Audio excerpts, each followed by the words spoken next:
वह सुधा कलश जो बिखराते जिनके दर्शन को पा करके खिलके मुरझाए गए। ओम अष्टोत्तर शत आचार्य गुरुदेव श्री विद्यासागर महाराज आचार्य श्री समय सागर महाराज मामून्द्र अत्रि अवतर शंभुष्णय वाहनम अत्र तिष्ठ तिष्ठ ठाठाय स्थापनम अत्रं सरितो भवश शंदीकरणम क्षिपामः सांसारिक विषयों में पढ़कर मैंने अपने को इस राग देश की वैतरणी से अभी तक तब विद्या सिंधु के जल कण से मव कालुस धोने आया हूँ।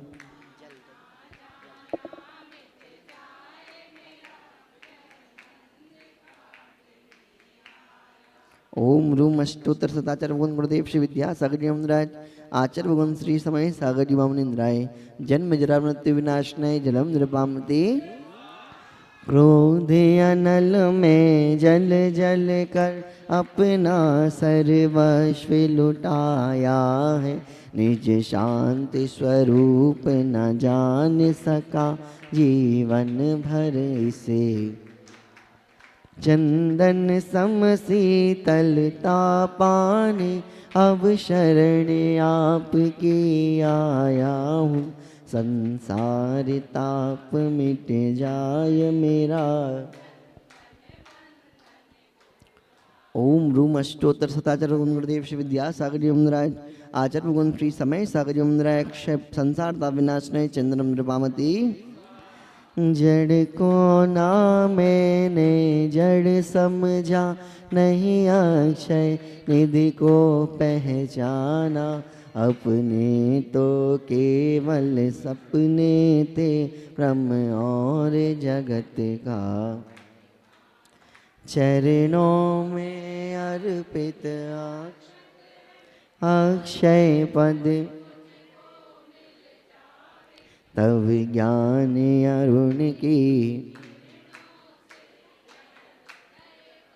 ओम रूम अष्टोत्तर शताचार्य भगवान गुरुदेव श्री विद्यासागर जी महाराज आचार्य भगवान श्री समय सागर महाराज क्षय प्राप्त एक स्थान निर्वामती।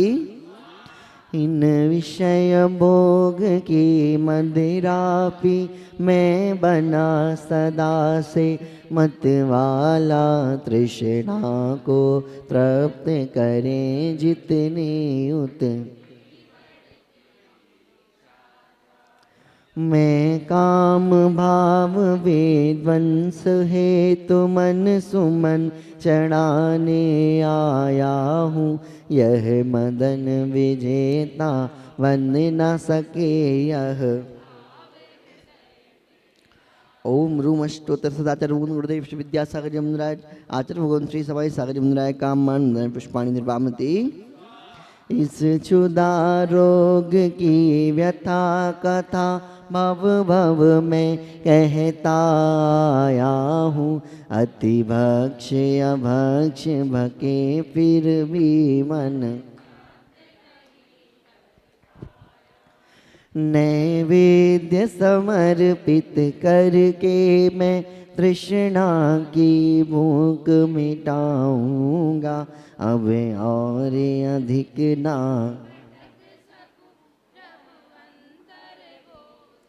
ओम रूम अष्टोत्तर सदाचार्य भगवान गुरुदेव श्री विद्यासागर जी महाराज आचार्य भगवान श्री समय सागर जी महाराज क्षुधारोग विनाशनाय नैवेद्यम निर्वामती।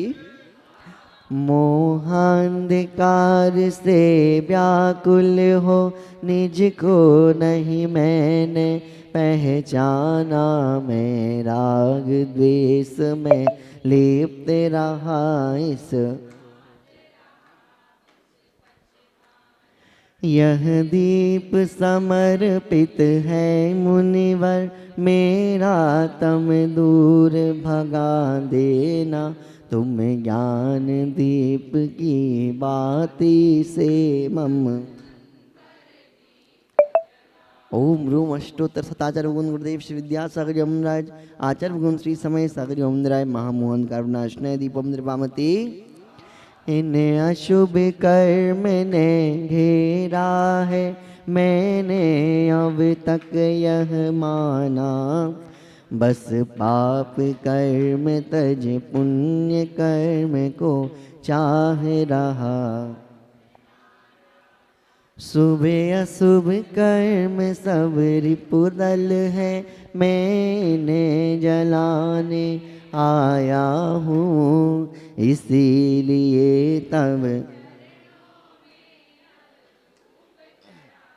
ओम रूम अष्टोत्तर सताचार्य ओम गुरुदेव श्री विद्यासागर यमराज आचार्य भगवान श्री समय सागर यमराज अष्टकम नयन धूपम निर्वामती।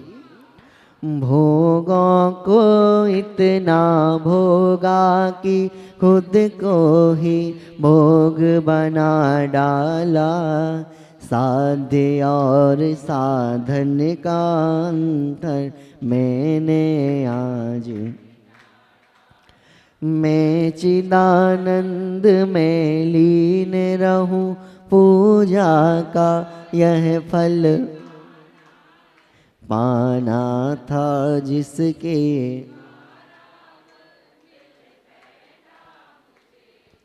ओम रूम अष्टोत्तर सताचार्य गुण गुरुदेव श्री विद्यासागर यमराज आचार्य गुण श्री समय सागर यमराय महामोक्ष फल प्राप्त है फलम निर्वामती। जग के वैभव को पा कर के निश दिन कैसा अलमस्त रहा। चारों गतियों की ठोकर को खाने में ही आप। मैं हूँ स्वतंत्र ज्ञाता दृष्टा, मेरा पर से क्या नाता है। कैसे अनर्ग पद पा जाऊं यह। ओम रूम अष्टोत्तर सदाचार्य गुरुदेव श्री विद्यासागर यमराज आचार्य गुण श्री समय सागर यमराय नगवत प्राप्त निर्वामती। भावों की निर्मल सरिता में अवगाहन करने आ। मेरा सारा दुख दर्द हरो यह अर्घ बैठ। हे तपोमूर्ति हे आराधक हे योगीश्वर हे महासंत यह अरुण कामना देख सके युग युग तक।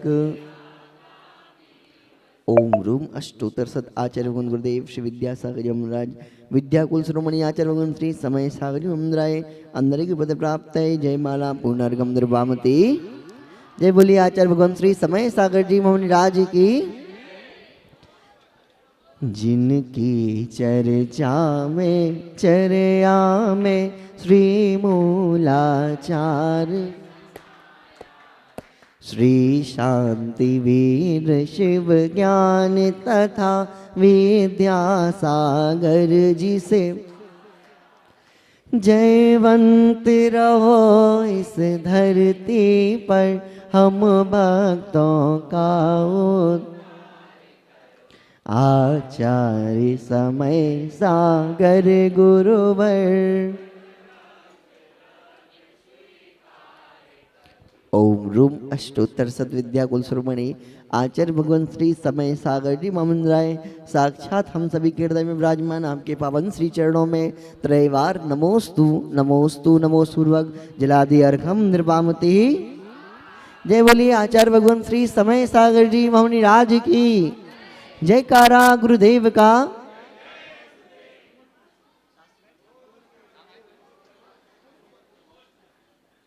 और आज हम सभी को पुनः सौभाग्य प्राप्त होगा आचार्य भगवान की मंगलमयी दिव्य देशना सुनने का। इस पावन उपलक्ष्य में मैं आवाज दे रहा हूँ।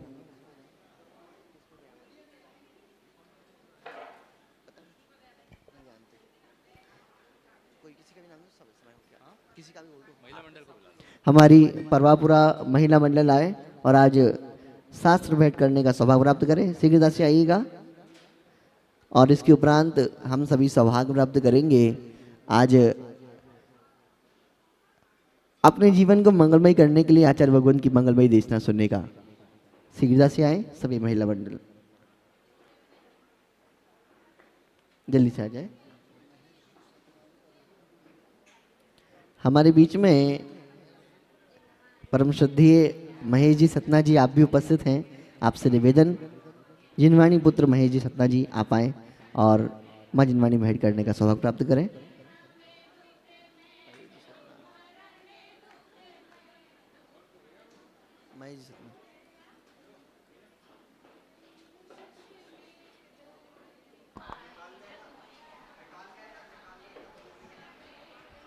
चलिएगा, शीघ्रता से मंच खाली कीजिएगा और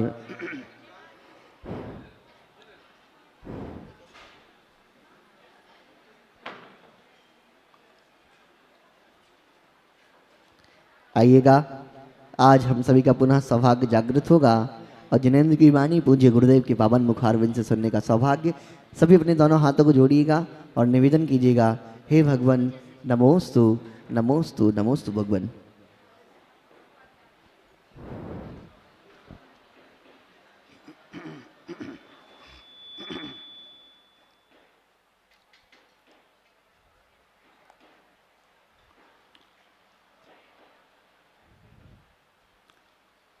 ओम नमः सिद्धेभ्यः, ओम नमः सिद्धेभ्यः, ओम नमः सिद्धेभ्यः।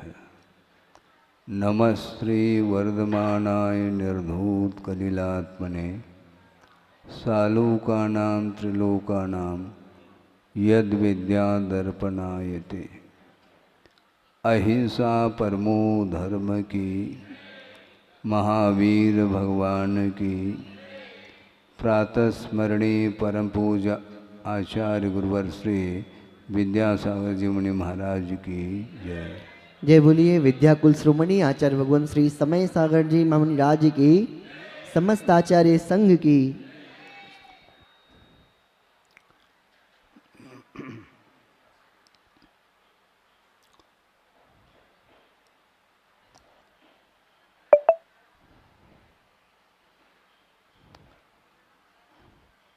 आचार्यों की विवक्षाओं को समझना बहुत कठिन होता है।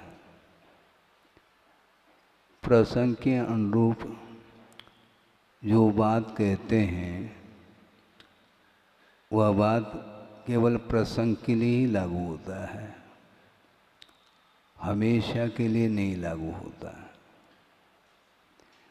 पात्र को सामने रखते हुए उपदेश देते हैं और पात्र में यदि अंतर आ जाता है तो उपदेश में भी अंतर आता है। कर्मों से बचने के लिए, कर्मबंध से बचने के लिए और बंधा हुआ जो कर्म है जब वह उदय में आता है उस कर्म से भी बचने के लिए उपाय बताते हैं कि 9 कर्म से बचना चाहिए। ये उपदेश किसको दिया जा रहा है? जिसके अंदर प्रौढ़ता नहीं है, प्रारंभिक साधक है, उसके लिए सुरक्षा की बड़ी आवश्यकता होती है। छोटा सा पौधा है, उसकी रक्षा आप करते हैं,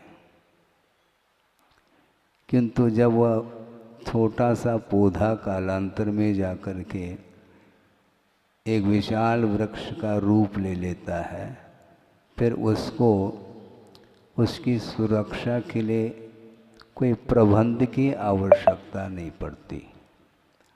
उसी प्रकार 9 कर्म से बचने के लिए इसलिए कहा है, कर्मों की उदीरना उसके माध्यम से हो सकती है और जिसके अंदर उदय को ही बर्दाश्त करने की क्षमता नहीं रखता है तो वह उदीरना से बच नहीं पाएगा।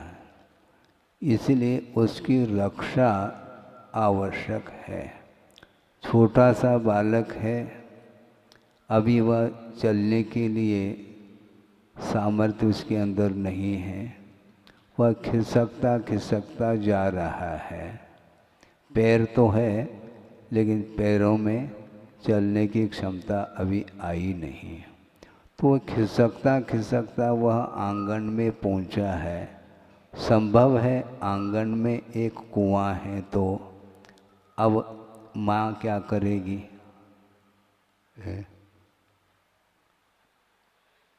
बचाएगी, बचाना आवश्यक है। इसलिए शिष्यों के प्रति अनुग्रह करने वाले गुरु हुआ करते हैं। इसलिए समय समय पर उनका उपदेश उन पात्रों को सामने रख कर के ही वो विषय देते रहते हैं। इसलिए कर्मों की उदीरना अथवा कर्म बंद जिन निमित्तों से होता है, उन निमित्तों से बचना अनिवार्य सिद्ध होता है। हालांकि उन निमित्तों से बचने वाला जो साधक है वह कमज़ोर साधक माना जाता है, नहीं समझे? और जो बलजोर होता है उसके लिए बचने का उपदेश नहीं। भयंकर उपसर्ग को भी सहन करने की क्षमता जिसके अंदर है, उसके लिए कोई भी वातावरण मिले उसके लिए वह उसमें अडिग रहता है। उसको किसी भी प्रकार से भय नहीं लगता है। श्रद्धान अलग विषय है, किंतु भिन्न भिन्न विपरीत वस्तुओं से यदि वह भयभीत होता है तो उसके लिए सर्वप्रथम उसकी रक्षा की अपेक्षा से अनुकूल वातावरण में रहने का उपदेश भी दिया है। सहनन का अभाव होने के कारण ये सब प्रबंध आवश्यक हो रहा है। सहनन मिलने के उपरांत भी वह कार्य कर ले, ये कोई अनिवार्य नहीं है। बिना सहनन के नहीं हो सकता, ये अलग विषय है, किंतु सहनन मिलने के उपरांत भी उसका सदुपयोग कर ले, ये भी कोई अनिवार्यता नहीं है। क्योंकि ये सारे सामग्री ये बहिरंग सामग्री हैं। भीतर का यदि भाव उज्जवल है तो वो सहनन आदि उसके लिए और वरदान सिद्ध होते हैं। उत्तम सहनन ये बहिरंग साधन है कि अंतरंग, हम पूछना चाहेंगे। बहिरंग है ना, क्योंकि बाहर के भी व्यक्ति आए हैं विद्वान लोग, तो उनसे पूछ लिया जाए।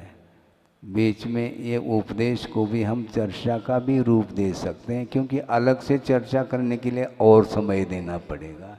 इस अपेक्षा से उपदेश को भी प्रसंग के अनुरूप चर्चा का रूप दे सकते हैं। तो ये सहनन आदि जो भी कार्य को संपादित करने के लिए साधन के रूप में लिया है, किंतु यह साधन बहिरंग है क्या अंतरंग है? तो बहिरंग साधन कहा। और बहिरंग साधन प्रेरक नहीं हो सकता। उत्तम सहनन होने के उपरांत भी उसके माध्यम से अधोगति का पात्र बन रहा है, और उसी उत्तम सहनन के माध्यम से सद्गति का पात्र बन रहा है, यहाँ तक कि वह मोक्ष को प्राप्त करता है। तो दोनों तरफ वह निमित्त अपना कार्य कर रहा है, किंतु विपरीत फल क्यों दे रहा है? उत्तम सहनता प्रथम सहनन पुण्य प्रकृति है क्या पाप? पुण्य प्रकृति है। तो पुण्य प्रकृति से विकास ही होना चाहिए ना, पाप प्रकृति से तो विनाश होना चाहिए। अरे जो अंतिम सनन है उसके माध्यम से भी लाभ हो रहा है। सप्तम गुणस्थान में अंतिम सनन का भी उदय बताया है, और इधर उत्तम सनन का उदय होते हुए भी उसका दुरुपयोग करने के कारण उसका पतन हो रहा है। इसलिए ये बहिरंग जितने भी निमित्त हैं उसका सदुपयोग करने वाले के ऊपर निर्धारित है।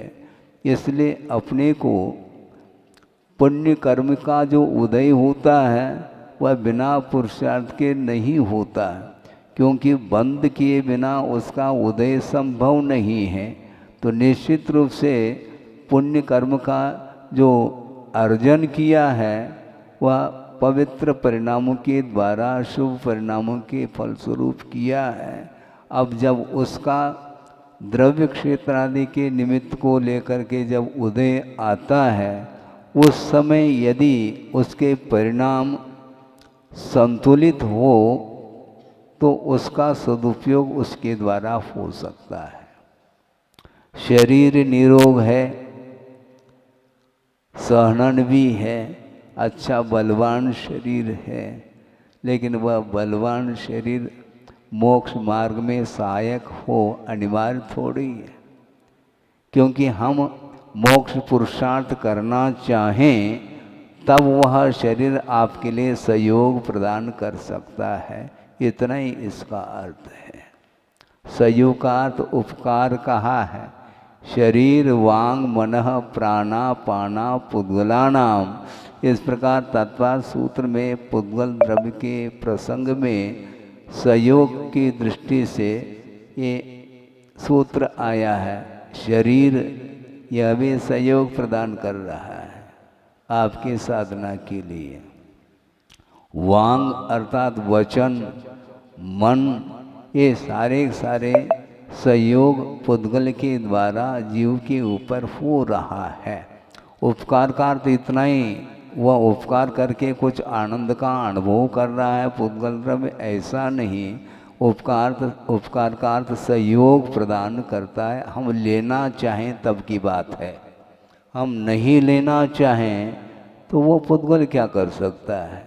बलवान शरीर है, रहे आओ है, दूसरे को पछाड़ने के लिए वह निमित्त बन सकता है। क्योंकि दूसरे को पछाड़ने का भाव यदि अंदर आया है तो उस बलिष्ठ जो शरीर है उसका उपयोग वह दूसरे को परास्त करने में वह उसका उपयोग कर जाता है। किंतु उसका उपयोग यदि कर्मों को समाप्त करने के लिए करता है तो वह दीर्घ सहनन, उत्तम सहनन उसके लिए लाभप्रद माना है। इसीलिए पुण्य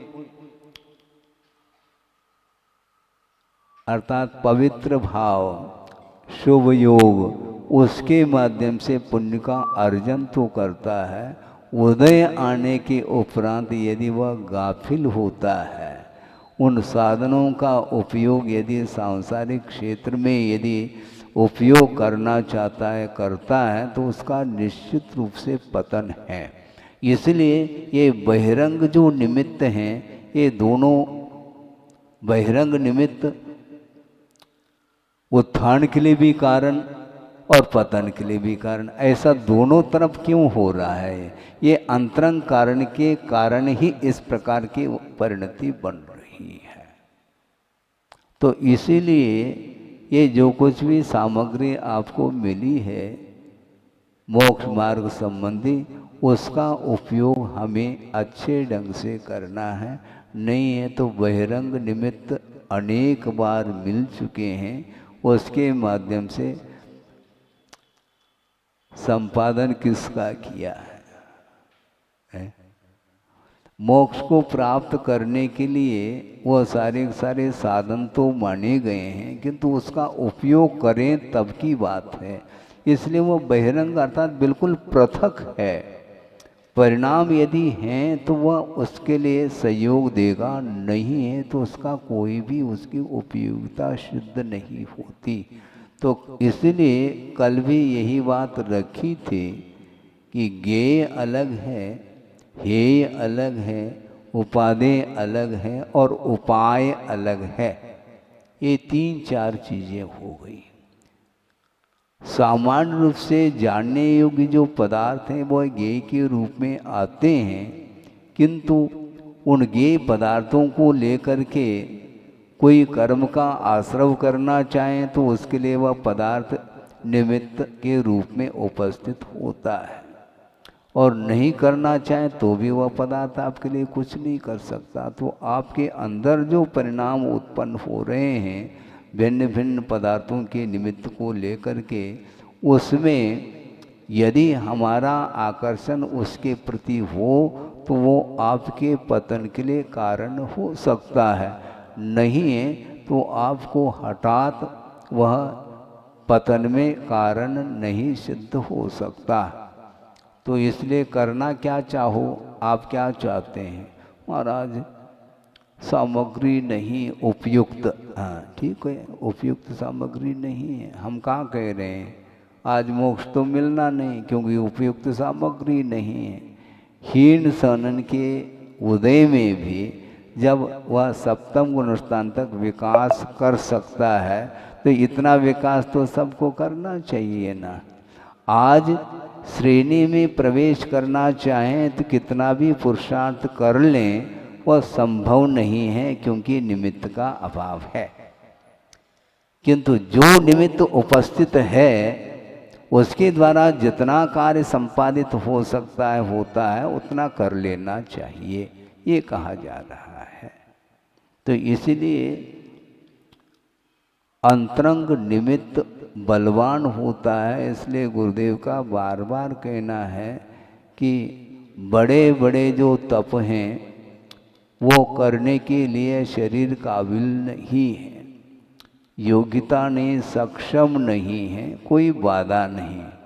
और इसके लिए गुणभद्र स्वामी ने प्रसंग दिया है आत्मानुशासन में, और उसका अनुवाद गुरुदेव ने किया है, उसको प्रासंगिक बना रहा हूँ कि घोर घोरतर विविध तपों को मत कर यदि नहीं कर सकता, क्योंकि दीर्घ सहनन नहीं है, क्लेश सहन नहीं कर सकता।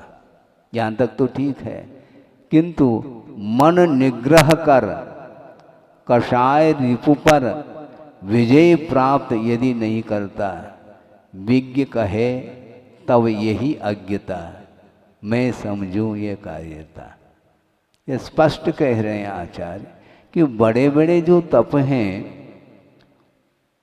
उस तप को करने के लिए जो बहिरंग साधन है वह नहीं होने के कारण नहीं कर पा रहे हैं, अलग विषय है। किंतु मन को संयत बनाने के लिए कषाय रूपी शत्रु के ऊपर विजय प्राप्त यदि नहीं करता है तो दीर्घ सनन की क्या आवश्यकता उसके लिए है? दीर्घ सनन की आवश्यकता है क्या? दीवाल की ओर मुख करके हाथ में एक माला लेकर के पंच परमेष्टि की आराधना करने के लिए भी कोई दीर्घ सनन की आवश्यकता है क्या? नहीं है, लेकिन किया नहीं जाता है, यही अज्ञता है। कहते हैं मन को निग्रह, मन का निग्रह होना चाहिए। निग्रह का अर्थ क्या होता है? मन को संयत बनाना, रोकना। मन जहाँ नहीं जाना चाहिए वहाँ पर जा रहा है, उसको रोको। कैसे रोके महाराज? किस कारण से जा रहा है इसको तो कम से कम समझ लो।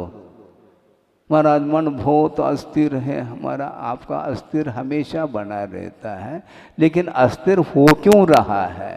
अपने आप यदि अस्थिर हो जाता है तो वह स्थिर हो नहीं सकता, क्योंकि वह स्वभाव माना जाएगा फिर उस मन का। ऐसा ही नहीं, मन को नियंत्रण में, मन को संयत रखने के लिए पुरुषार्थ करेंगे तो निश्चित रूप से आपके अंडर में वह रह सकता है मन। लेकिन फिर भी महाराज बाहर जाना उसका स्वभाव जैसा हो गया, अब क्या करें? तो उसके लिए भी कहते हैं फिर उसको रोको नहीं, फिर जाने दो महाराज। हाँ जाने दो, वो अपने आप जा रहा है ना, आप थोड़ी भेज रहे हैं। आप तो भेज नहीं रहे हैं, वो जा ही रहा है, रोकने के उपरांत भी जा रहा है, उसका स्वभाव जैसा बना है तो जाने दो उसको। लेकिन हम ये पूछना चाहते हैं, मन संतुष्ट कब होता है, मुझे बताओ, जल्दी करो। मन संतुष्ट कब होता है?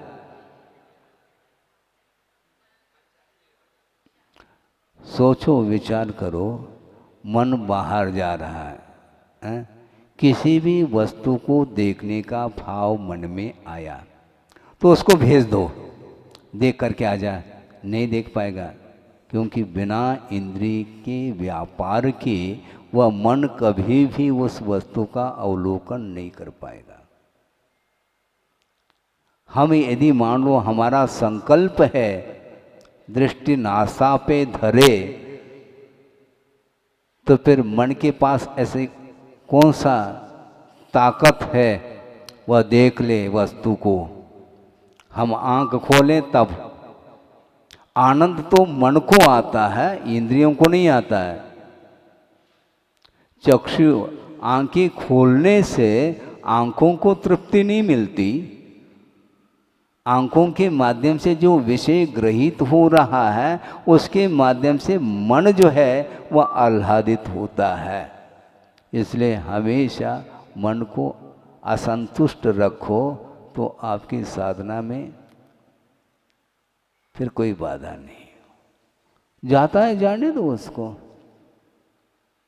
उसको रोकना नहीं। रोकने का प्रयास करने से तनाव आ सकता है, हमें रोकना नहीं। पर करना क्या? इंद्रियों को भेजना नहीं। वो मन पंगु है, वह बिना इंद्रिय के आलंबन के वह जा ही नहीं सकेगा। बाहर जो है ना मेले में मिठाई की दुकान है, जा कर के बैठ जा, मन को कह दो जाना हो तो जाओ।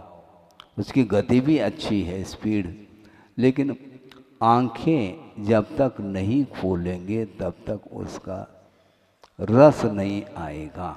जब तक हम रसनेन्द्रिय के माध्यम से उस पदार्थ को चखेंगे नहीं तब तक मन को आनंद नहीं आएगा। तो चखने का आनंद, देखने का आनंद, सूंघने का आनंद, स्पर्श का आनंद और श्रवण का आनंद, ये जो कुछ भी आनंद है वह मन को मिलता है, वह आनंद आता है, लेकिन इंद्रियाश्रित वह आनंद है। इसलिए सबसे बढ़िया तो ये है, अपने इंद्रियों को अपने वश में रखेंगे तो मन के पास कोई क्षमता ही नहीं कि वह कुछ कर ले।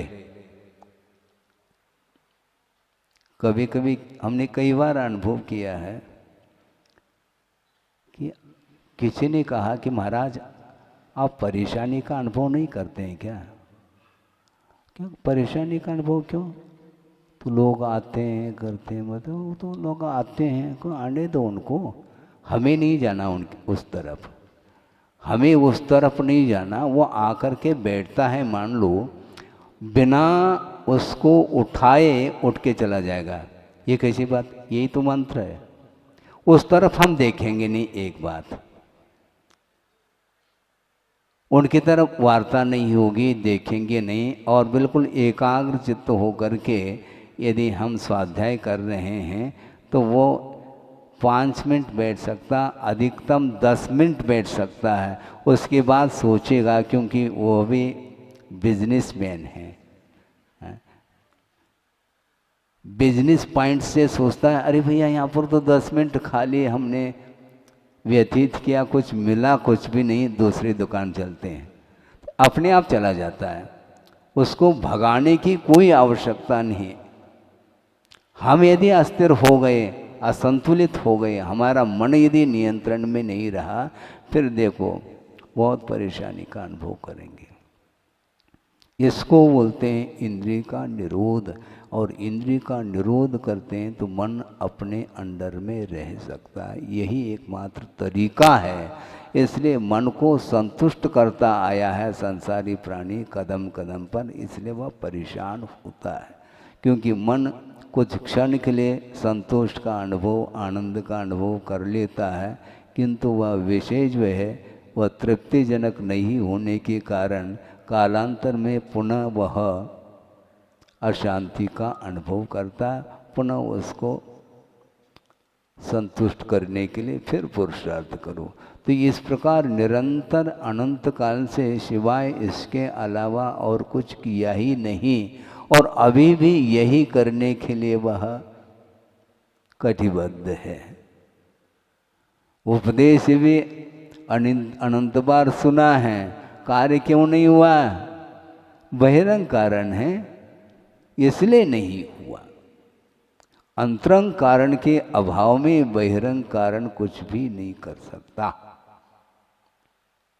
बिल्कुल क्लियर है, इसमें कुछ भी आप अपने तरफ से जिज्ञासा रख सकते हैं, उसके लिए आगम के अनुरूप उत्तर है।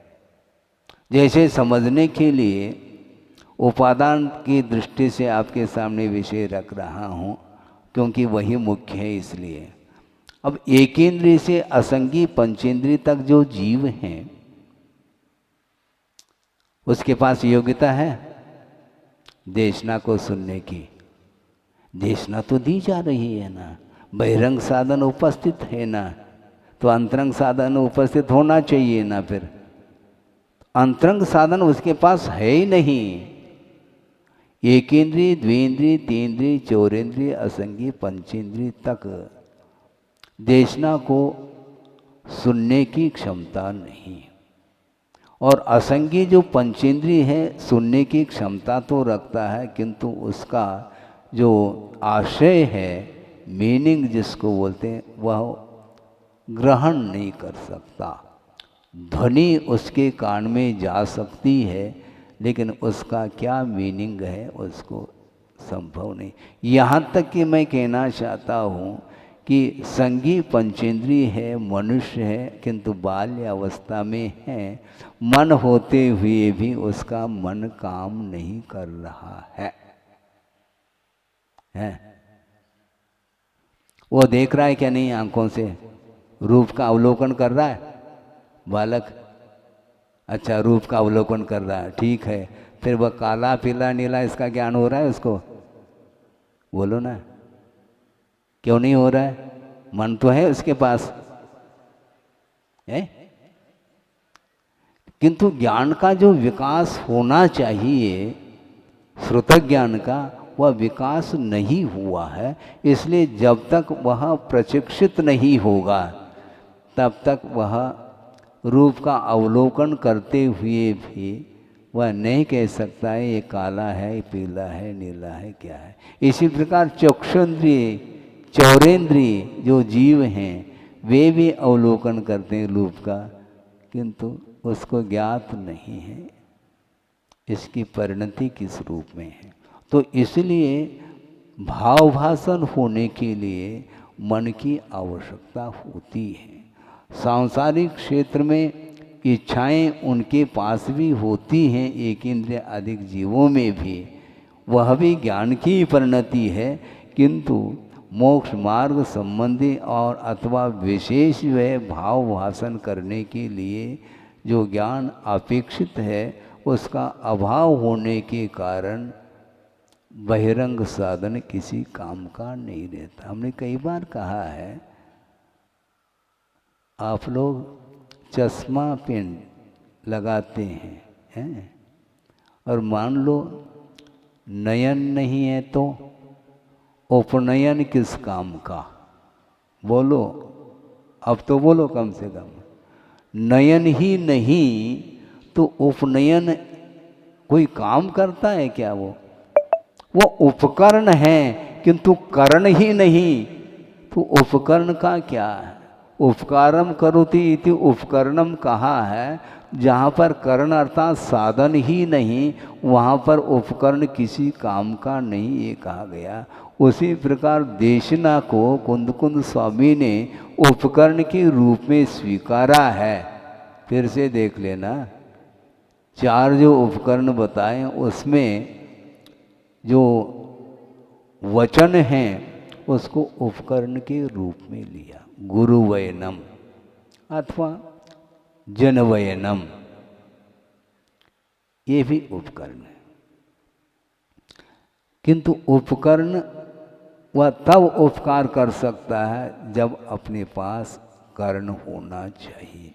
क्षोभम जब तक नहीं है, अंतरंग साधन जिसको ज्ञान बोलते हैं, छद्मस्त अवस्था में डायरेक्ट ज्ञान के माध्यम से पदार्थ का बोध नहीं होता, किंतु भिन्न भिन्न इंद्रियों का जब आलम्बन लेते हैं उसके माध्यम से पदार्थ का बोध होता है।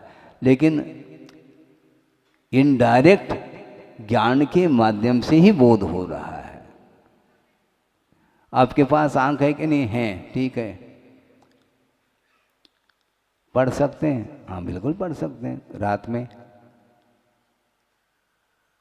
में पढ़ सकते हैं? नहीं, आंख तो है आपके पास। नंबर आया क्या? नंबर भी नहीं आया महाराज, लेकिन अंधेरे में नहीं पढ़ सकते हैं। तो अब प्रकाश की आवश्यकता है, और प्रकाश है और आंख में लो तो नहीं पढ़ पाएंगे। आंख खोल दिया, प्रकाश भी है किंतु हमें पढ़ना नहीं, तो प्रकाश क्या करेगा और आपकी आंखें क्या करेगी? मुझे बता दो। आप हंस रहे हैं, इससे स्पष्ट है, आपको समझ में बात आ रही है कि बहिरंग साधन के माध्यम से कब तक वह किस ढंग से ज्ञान हो सकता है। अंतरंग में यदि है, भीतर यदि प्रवृत्ति है तो वह बहिरंग साधन काम में आ सकते हैं, नहीं है तो उसकी कोई भी उपयोगिता नहीं है। देशना को प्राप्त करने के उपरांत भी उसको आत्मसात करने की रुचि जिसके अंदर नहीं है तो उसका कल्याण संभव नहीं, ऐसा कहा है। इसलिए अपने को बहिरंग जो साधन हैं जो मिले हैं पुण्य के उदय में, उसका सदुपयोग कर लो तो कल्याण होगा, नहीं है तो कल्याण करने के लिए सामने साक्षात प्रभु भी विराजमान हो जाए तो भी उन्हीं का कहना है मैं बहिरंग कारण हूँ, उपादान तुम्हारा है। तुम आंखें खोलोगे तो मेरा दर्शन कर पाओगे, नहीं है समोसन में बैठ करके भी वह समोसन से दूर है। हाँ, वो सुनना ही नहीं चाहता, और सुन करके ग्रहण करने का भाव यदि नहीं रखता है तो वो उनके जितने भी वचन हैं वो दिव्य ध्वनि कीर्ति चली जाती है और शब्द विलीन हो जाते हैं, क्योंकि शब्द पौद्गलिक पर्याय हैं, उसको स्टोर आप नहीं कर पाएंगे। टेप रिकॉर्ड के माध्यम से भले कर लो, ये अलग विषय है, किंतु उसका आश्रय इत्यादि पकड़ने के लिए आपको पुरुषार्थ करना पड़ेगा। इसलिए ये जितने भी मोक्ष मार्ग संबंधी बहिरंग साधन हैं वे उपस्थित होने के उपरांत भी भीतर से यदि लगनशीलता नहीं है तो कोई भी कल्याण करने के लिए सहयोग नहीं दे सकता। ये क्लियर है। इसलिए आपको अपनी रुचि जागृत करनी होगी। सहनन मिलने के बावजूद भी वह कार्य संपादित हो अनिवार्य नहीं, नियामक नहीं है। हम एक प्रसंग आपके सामने रखना चाहते हैं, कोई नया नहीं है और नए पुराने से कोई प्रयोजन नहीं, प्रसंग के अनुरूप अपने को ज्ञान होना चाहिए। सहनन का संक्रमण होता है क्या? बोलो, सहनन का संक्रमण, जो सहनन प्राप्त है उसका संक्रमण होता है क्या? नहीं हो सकता है। अब उत्तम सहनन का उदय है, उसमें परिवर्तन तो आना नहीं अपने जीवन में, जिसके पास है उसके लिए कह रहा हूं। फिर उत्तम सहनन का उदय होने के उपरांत भी राई का दाना क्यों चुभ रहा है? वाय, वो क्यों चुभ रहा है हमें बता दो ना। सुखमाल के लिए, सुखमाल की कथा तो पढ़ो। उत्तम सानन होने के बावजूद भी राई का दाना उसको जो चुभ रहा है, फिर बाद में क्यों नहीं चुभता? 3 दिन तक निरंतर उपसर्ग होता रहा, किसके द्वारा? हाँ, शालिनी के द्वारा। और 3 दिन तक अडिग रहे, उस समय वह चुभ क्यों नहीं रहा? लोलहान हो गया पूरा शरीर है।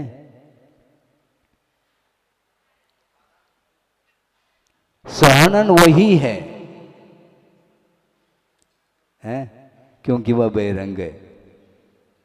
जब तक अज्ञान है, जब तक मोह कर्म का प्रबल उदय है, और उस मोह के चक्कर में यदि आया है, तो दीर्घ सनन भी किसी काम का नहीं रहेगा। और वैराग्य जिस समय हुआ, ये शरीर पृथक है, आत्म तत्व पृथक है, और इस प्रकार भेद ज्ञान होने के उपरांत वो निरंतर वो काष्ठवत त्यक्त देहा, हाँ, लकड़ी के समान जिन्होंने अपने शरीर को छोड़ दिया है और भयानक उपसर्ग को सहन कर रहे हैं। उपसर्ग का संवेदन नहीं हो रहा है क्या? है? संवेदन हो रहा है, इसके बाद भी प्रतिकार का भाव नहीं है, ये ध्यान रखो। है ना, सहनन होता तो हम भी कर लेते हैं, वही नहीं कर पा रहे थे, राई का दाना चुभ रहा था उन्हें, और हम कर लेते। क्या कर लेते? भोजन करते क्या? दीर्घ सहनन का उदय होना मिलना अलग विषय है, किंतु यदि शरीर के प्रति ममत्व भाव से ऊपर उठ करके शरीर मेरा स्वरूप नहीं है, आत्मा का स्वरूप भिन्न है और पौद्गलिक शरीर का स्वरूप भिन्न है, दोनों के गुणधर्म भिन्न हैं, इस प्रकार श्रद्धान का विषय बनाना अलग विषय है। किंतु जिस समय प्रयोग की घड़ी आती है, उस समय भिन्न अनुभव करना एक क्षण के लिए भी नहीं हो पाता, खेद खिन्न हो जाता है। वो समय भेद विज्ञान क्या काम कर रहा है, मैं बता दूं। एक मक्खी बैठ जाए बदन पे, उड़ाने का भाव आ रहा है? और क्या कह रहा है? ये भिन्न है शरीर। तो किसको उड़ा रहे हो? मक्खी का भी शरीर है, उड़ाना किसको चाहते हैं आप? आपका शरीर, और उसके लिए कुछ प्रतिकूलता हो जाए तो आपको आप क्यों परेशानी का अनुभव कर रहे हैं? और ये भी कहता है कि यह जड़ की क्रिया। अच्छा, तो जड़ की क्रिया क्यों कर रहे हो तुम? आत्मा की क्रिया तो भिन्न है। मक्खी को उड़ाना ये जड़ की क्रिया, और श्यालिनी जो खा रही है उसका प्रतिकार नहीं किया सुकमाल ने, इसको बोलते हैं आत्मा की क्रिया। जड़ की क्रिया होती तो भाग जाते हैं वो, ये ध्यान रखो, लेकिन भागे नहीं वो, क्योंकि जड़ का स्वरूप क्या है समझ लिया था। और जिस समय भेद ज्ञान हो जाता है, वैराग्य आ जाता है, फिर कुछ नहीं।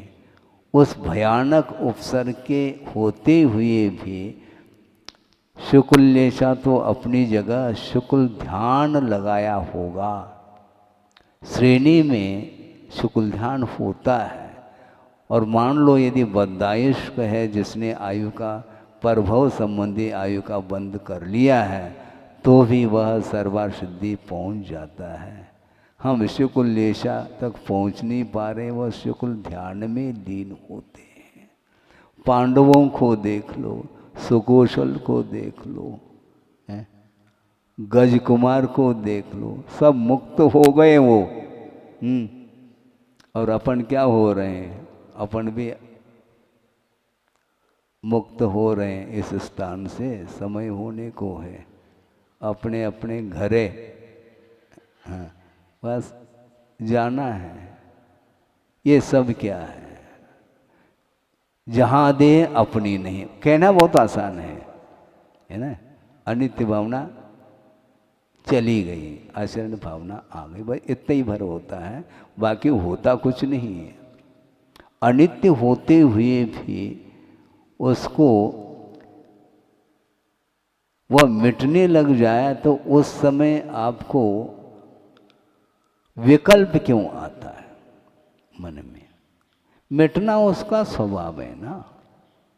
कोई भी पदार्थ पर्याय की विवक्षा में स्थिर नहीं रह सकता, चाहे वह स्वाभाविक पर्याय हो चाहे वैभाविक पर्याय हो। अर्थ पर्याय की अपेक्षा से प्रतिक्षण वह पर्याय मिटती चली जा रही है। जब अनित्य है, नित्य कुछ भी नहीं, तो अनित्य की शरण क्यों जाता है? उसकी रक्षा की क्यों बात करता है? अशरण कह रहा है लेकिन उसी का शरण लेता है। ये लोक भय, परलोक, अत्राण भय, ये सब क्या है? त्रायमाम, ये सब क्या है? ये मेरी रक्षा करो। तुम्हारी रक्षा कौन करेगा? पर्याय की रक्षा तो होगी नहीं, क्योंकि पर्याय नश्वर है। तो त्रायमाम क्यों कहता है? दूसरे के शरण में क्यों जाना चाहता है? चत्तारी शरणम पवर्जामी, इसको क्यों भूल रहा है? त्रायमाम कहता है, हैं? चार के शरण चले जाओ ना, नहीं महाराज वो क्या शरण देंगे हमें? बस हमारे अड़ोसी पड़ोसी वही हमारे लिए शरण है। ये एक भाव उसके अंदर बना रहता है। ये सब श्रद्धान होने के बावजूद भी जब तक प्रैक्टिकल प्रयोग में नहीं आता तब तक ये सब ऐसा ही चला जाता है। ज्ञान होते हुए भी मात्र वह ज्ञान ही है, उसका प्रयोग नहीं है। क्षोभम अलग वस्तु और प्रयोग अलग वस्तु, ये बार बार गुरुदेव का कहना है। इसलिए साधक के लिए जो साधना करना चाहता है उसके लिए अंतरंग साधना को ही प्रमुखता देनी चाहिए। इसलिए क्योंकि दीर्घ सनन नहीं होने के कारण बड़े बड़े हम तप आदि नहीं कर सकते, भयानक उपसर्ग आदि सहन नहीं कर सकते, बड़े बड़े परिसर नहीं सहन कर सकते, कोई बाधा नहीं। चार दीवार के बीच में रहो और सहन नहीं होने के कारण अनुकूल वातावरण में रह करके सोना नहीं, अनुकूल वातावरण में रह करके अपने को आनंद सिद्ध करना है। पंच परमेष्टि का आधार लो, ये उपाय है। ये तो पंचेंद्र के विषय हैं, शुद्ध परमात्म तत्व उपादेय हैं, और शुद्ध परमात्म तत्व को प्राप्त करने के लिए पंच परमेष्टि हमारे लिए उपायभूत हैं। इस प्रकार श्रद्धान करते हुए उनका आलंबन हमेशा लेते रहेंगे तो निश्चित रूप से संसार का अंत हो सकता है। चाहें तो सब कुछ चाहते हैं, लेकिन विधिवत करने के लिए जो कहा है उसको नहीं करते, रुचिवत करते हैं। ये हमेशा हम कहना चाहते हैं, विधिवत करो, अपने शक्ति के अनुरूप यथायोग्य करो, कोई बाधा नहीं, किंतु रुचिवत न करें। अपने अनुरूप, अपने रुचि के अनुरूप वह करता है, इसलिए वह कार्य नहीं हो पाता। रुचि के अनुरूप जो करता है तो उसमें क्या उचित है क्या अनुचित है इसका भान नहीं हो पाता उसे। इसलिए जो गुरु कहते हैं, जो प्रभु कहते हैं, उनके अनुरूप ही हमें चलना चाहिए, क्योंकि उनके वचन तो उपकरण के रूप में स्वीकारा है। इसलिए किसी अड़ोस पड़ोस के व्यक्ति की बात को सुनो नहीं है, सुननी सबकी, करनी मन की है। इसी प्रकार मराठी में भी है कहावत, ऐकावे जनाचे करावे मनाचे। लोगों की बात सुने और अपने मन के अनुरूप करें। लेकिन इससे और आगे बढ़ कर के कुछ कहना चाहता हूँ, दो पंक्ति इससे अतिरिक्त हैं। इसमें क्या कहा? ऐकावे जनाचे करावे मनाचे। हम इसको परिवर्तित करते हैं, ऐकावे मनाचे करावे जिनाचे। जिनेंद्र भगवान के अनुरूप करें, अपने मन के अनुरूप करना छोड़ दे। अपने मन के अनुरूप करता है, इसलिए वह भगवान की वाणी रुचती नहीं है। धर्म नहीं रुचता है, बाकी सब रुचता है।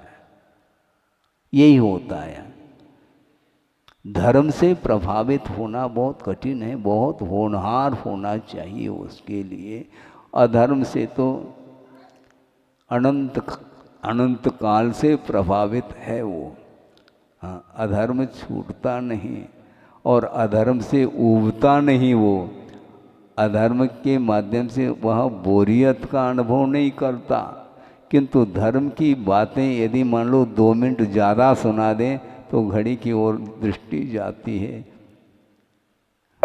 धर्म की बात इसलिए, तो इसलिए आचार्यों का इतना ही कहना है, समय ज़्यादा ना हो, कि बहिरंग कारण का सदुपयोग यदि करेंगे तो बार बार आपके लिए उस प्रकार के साधन सामग्री उपलब्ध हो सकती है और उसके माध्यम से सहयोग मिल सकता है। आप सहयोग की प्रतीक्षा करते हैं, प्रतीक्षा मत करो। जिस समय वो उपकरण मिलते हैं उस समय उसका उपयोग कर लो। नहीं मिलते हैं तो उस समय प्रतीक्षा करता है, और मिलते हैं उस समय इसका सदुपयोग नहीं करता। तो इस प्रकार नहीं करें तो बहुत जल्दी कल्याण हो सकता है। भीतर अंतरंग जो साधना है, पुरुषार्थ है, वह महत्वपूर्ण है मोक्ष मार्ग में। हाँ, छोटे छोटे भी बहिरंग निमित्त मिल सकते हैं और कल्याण हो सकता है। हाँ, आज तो कोई रिद्धिधारी मुनि महाराज हैं, गणधर परमेष्टि हैं, केवली भगवान अथवा तीर्थंकर, इनका समागम तो आज है ही नहीं, जिनके माध्यम से वैराग्य हो जाए। कोई आवश्यकता नहीं, वैराग्य के लिए एक बाल सफ़ेद देखने में आ जाए तो वैराग्य हो सकता है। हो सकता है क्या? नहीं, क्यों नहीं हो सकता है? तो इसमें कोई देशना मिल गई आपको? देशना क्यों नहीं मिली? क्योंकि वस्तु तत्व का स्वरूप देखने में आ रहा है, पर्याय मिटने वाली है। हाँ, ये भान हो जाता है। हाँ, दांत हिलने लगे तो समझ लेना, तो अब हम हिलने लगे, मेरा पूरे निकल भी जाए तो एक सेट लगा देंगे हम। हाँ, ठीक है, लगाना हो तो लगा दो, और क्या है? दिखाई नहीं पड़ रहा तो चश्मा लगा दो, दांत गिरने लगे तो दांत फिट कर लो, सुनने में नहीं आ रहा है तो मशीन फिट कर लो। हाँ, ये सब है ही। कमर टेढ़ी हो गई है, हाथ में लठिया ले लो। ये सब साधन तो है, किंतु जो ओरिजिनल जो साधन आपके पास थे उसका जब तक उपयोग नहीं करेंगे तब तक वो सारे साधन आपके पास होते हुए भी आप फेल होते चले जाएंगे। आपके पास है वो। हाँ, जल में मीन प्यासा, ये इसी को बोलते हैं। आपके पास वह ज्ञान विद्यमान है, किंतु इसके उपरांत भी वह ज्ञान उपयोग में नहीं आ रहा है। और कहा है कि जीव का लक्षण उपयोग है, लेकिन उस उपयोग का ही उपयोग नहीं हो रहा है। और बार बार कहते हैं, महाराज निवेदन करते हैं, 8:30 बजने को, 8:15 बजने को है, आप चलिए। तो चलिए, तो आ गए, समय निकल गया। कितना? लगभग 50 मिनट निकल गया है। ये शुभोपयोग हुआ, धर्म ध्यान हुआ, सामूहिक धर्म ध्यान इसी को बोलते हैं। इस प्रकार आप लोग कहीं भी रहें, नागपुर नहीं भी छोड़ो तो कोई बाधा नहीं, किंतु सामूहिक जो है ना धर्म ध्यान करते रहो। इतने विशाल जिनालय का निर्माण कर रहे हैं, पार्श्वनाथ भगवान मूल नायक हैं और उनकी आराधना करते रहो। कई बार कहते महाराज कि कल परसों की बात है, तुलसी नगर वाले आए थे महाराज, वहाँ पर सूना सूना लग रहा है। सूना सूना क्यों लग रहा, भगवान नहीं है क्या? महाराज भगवान तो है लेकिन सूना लग रहा है। अरे सोना है वो, अब वो सोना क्यों लग रहा है तुम्हें? भगवान को प्रतिष्ठित किया और उनकी आराधना करने में भी आपको मन नहीं लगता है, तो आपका मन लगता किस में है? जहाँ लगना चाहिए वहाँ पर नहीं लगता, जहाँ नहीं लगाना चाहिए वहाँ पर लग जाता है। तो हम क्या कर सकते हैं, क्योंकि हम भी बहिरंग निमित्त हैं, इसलिए अंतरंग निमित्त को जागृत कर लो, अपने उपादान को, और उसके माध्यम से जो कुछ भी कर्म के योग में बहिरंग निमित्त मिले हैं उसका सदुपयोग करते हुए अपने जीवन को उन्नति की ओर ले जाने के लिए प्रयत्न करते रहें। अहिंसा परमो धर्म की जय। बोधि समाधि परिणाम शुद्धि स्वात्मोपलब्धि शिव शोक सिद्धि चिंतामणिम चिंतित वस्तुदाने त्वां वंदमानस्य ममास्तु देवी। परम पूज्य आचार्य गुरुवर श्री विद्यासागर जी मुनि महाराज की जय।